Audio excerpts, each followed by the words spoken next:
Halo semua, perkenalkan nama saya Firman dengan NPM 2432063 dari jurusan Teknologi Informasi.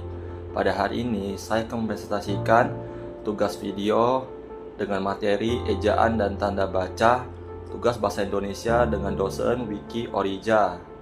Nah, mari kita mulai saja presentasinya. Yang pertama, pembahasan kita. Pada hari ini pembahasan kita ada 6, yaitu pengertian ejaan, fungsi ejaan, periodisasi ejaan, kemudian ada pengertian tanda baca, fungsi tanda baca, dan jenis tanda baca. Nah, selanjutnya, ejaan menurut para ahli. Menurut Yunus Abidin 2010, ejaan adalah aturan yang melambangkan bunyi bahasa menjadi bentuk huruf dan kata serta kalimat. Kemudian menurut Ida 2010 juga, ejaan adalah keseluruhan peraturan bagaimana melambangkan bunyi, ujaran, dan bagaimana hubungan antara lambang-lambang itu. Kemudian menurut Kamus Besar Bahasa Indonesia atau KBBI, ejaan adalah kaidah cara menggambarkan bunyi-bunyi, kata, kalimat, dan sebagaimananya dalam bentuk tulisan, huruf-huruf, serta penggunaan tanda baca.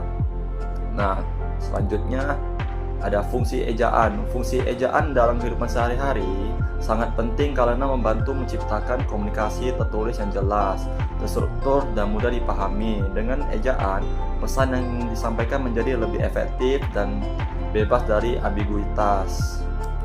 Nah, ada 4 fungsi ejaan. Yang pertama adalah landasan pembakuan tata bahasa.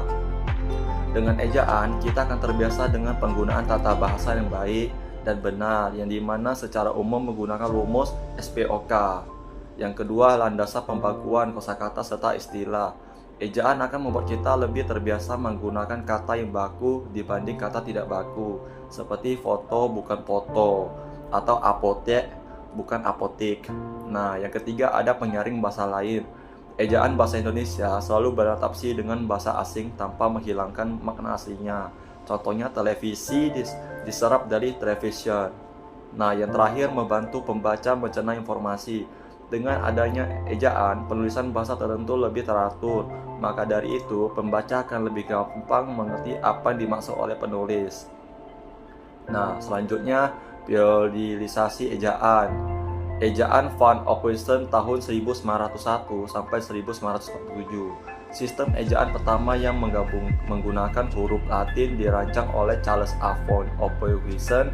Nah, ciri-cirinya OE untuk bunyi U, contoh gue, roe, kata DJ, TJ, sama NJ untuk bunyi J, C, dan juga N-nya.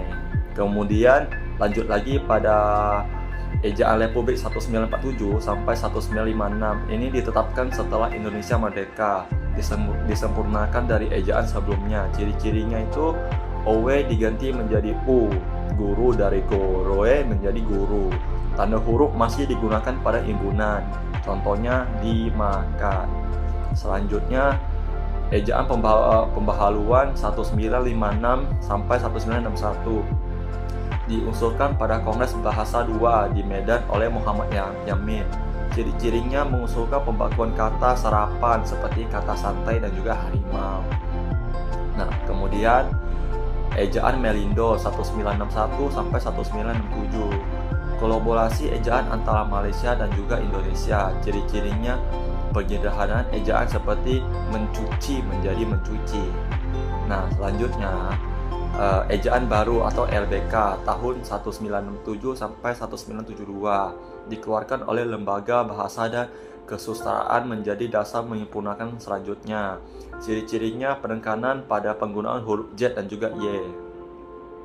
Nah, selanjutnya periode ejaan yang disempurnakan atau EYD ditetapkan oleh Presiden Soeharto menjadi ejaan resmi di Indonesia pada tahun 1972 sampai 2015. Ciri-cirinya itu mengganti TJ, DJ, NJ, sama SJ menjadi C, J, NY, dan juga SY. Penghapusan tanda hubung dalam imbunan. Nah, yang terakhir, ini pedoman umum ujaan bahasa Indonesia revisi dari EYD atau PUEBI tahun 2015 sampai 2022. Ciri-cirinya penambahan aturan baru seperti kapital pada jurukan, contoh ayam jantan dari timur itu ada kapitalnya. di depannya ya. Kemudian dan yang paling terakhir itu EYD revisi yang terbaru sekarang ini. Ini tahun 2002 sampai 2024 nih, sekarang terbaru nih. Penyesuaian terbaru dari PUEBI untuk kebutuhan modern. Ciri-ciri ini adalah menambahkan aturan seperti penggunaan diftong EI. Nah, selanjutnya kita akan membahas tanda baca. Tanda baca, menurut Wijayanti tahun 2015, tanda baca adalah tanda yang digunakan dalam sistem ejaan seperti titik, koma, dan juga titik dua. Kemudian, menurut Dendi Sugono ataupun dalam Pusditari 2014, tanda baca adalah tanda-tanda yang dalam tulisan seperti tanda titik dan juga tanda koma. Jadi bisa kita simpulkan tanda baca ini bisa berupa titik, koma, titik dua, kurung, dan lain-lainnya. Kemudian jenis tanda baca dan juga fungsinya. Jenis tanda baca dan juga fungsinya ada yang pertama yaitu tanda titik. Tanda titik ini digunakan untuk mengakhiri kalimat pernyataan, singkatan atau angka desimal. Contohnya, dia pergi ke pasar.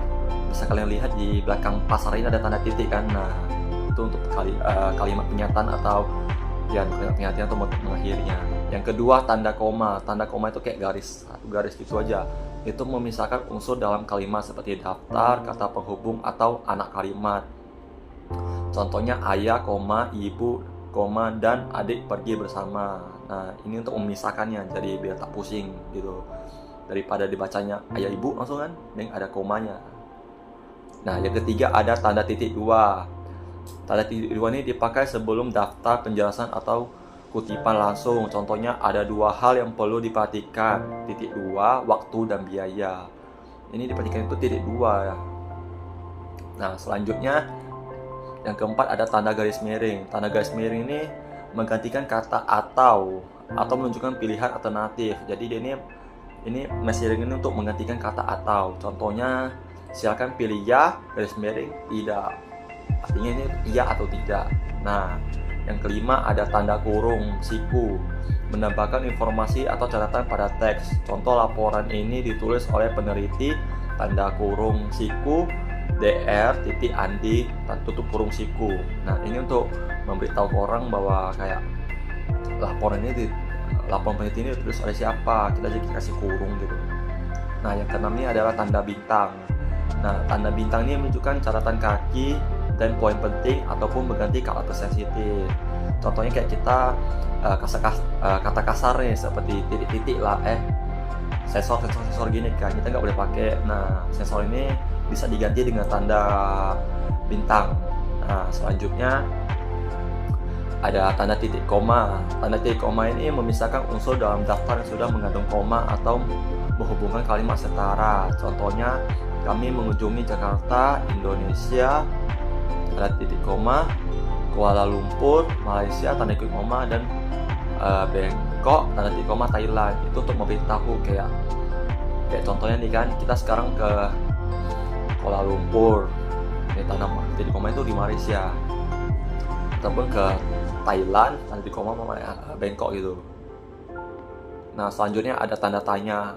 Tanda tanya yang digunakan mengakhiri kalimat tanya. Contohnya kayak apa kabar, siapa. Nah, ini untuk tanda tanya, untuk kalimat pertanyaan lah. Nah, kemudian ada tanda seru. Tanda seru ini menunjukkan perintah seruan atau emosi kuat. Contohnya kayak hati-hati, tanda seru gitu. Nah, kemudian ada tanda kurung. Tanda kurung ini digunakan untuk mengisikan informasi tambahan atau keterangan. Contoh, acara dimulai pukul 10, buka kurung, waktu Indonesia Barat tutup kurung. Ini kayak buat kasih informasi tambahan lah, kayak contoh kan WBI ini kan. Nah, kemudian ada tanda petik dua. Ini digunakan untuk mengutip ucapan langsung atau menandai judul karya. Contohnya ibu buka kurung. Contohnya tanda petik dua, ibu berkata jangan lupa sarapan tutup kurung. Tutup petik dua gitu. Yang kemudian ada tanda petik tunggal atau dia satu aja petiknya, dipakai untuk kutipan dalam kutipan atau istilah khusus. Contoh, tanda kutip dua, dia berkata, koma, petik tunggal ini disebut lalu tanda petik lingkaran setan petik dua. Nah, kemudian tanda hubung. Tanda hubung ini menghubungkan dua kata menjadi satu atau memisahkan suku kata saat pindah baris. Contoh kata-kata ini perlu dihubungkan. Kata-kata. Nah, selanjutnya ada tanda pemisah. Tanda pemisah ini memberikan penekanan pada informasi tambahan. Contoh, dia hanya menginginkan satu hal kebahagiaan. Tanda pemisah kebahagiaan, memisahkannya hal sama kebahagiaan. Kalau yang tadi kan kata-kata itu untuk menggabungkannya menjadi satu kalimat. Yang kemudian ini adalah tanda elipsis. Tanda elipsis ini kayak titik-titik aja nih. Jadi menunjukkan jeda atau bagian yang dihilangkan. Contohnya dia berkata, saya rasa titik-titik gitu kan, dia gak tahu mau ngomong apa gitu kan. Jadi mungkin itu ide bagus kalau dibahas itu. Titik-titik ini kayak jeda sebentar. Nah, sekian presentasi dari saya ucapkan terima kasih.